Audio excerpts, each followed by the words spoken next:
దొరైనా వేసేసావు. నిన్నెలారా వదిలేమంటావు? అన్నా, నేను మీకు ఏ రకంగానూ ఉపయోగపడినన్నా వద్దన్నా.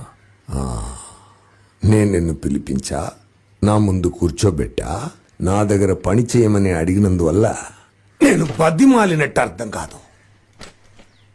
నువ్వు ఏం చేయాలని నేను నీకు చెప్తున్నా, నా దగ్గర పని చెయ్యమని నేను చెప్తున్నా. అర్థమైందా నీకు? అన్నా, దొరన్నను నేను చంపలేదు. అవునయ్యా, నీ చంపలేదా? ఒకవేళ దొరన్నను చంపింది నేనే అయితే ఆయన్ని చంపి నాకు మిమ్మల్ని చంపడానికి ఎంతసేపు అన్నా?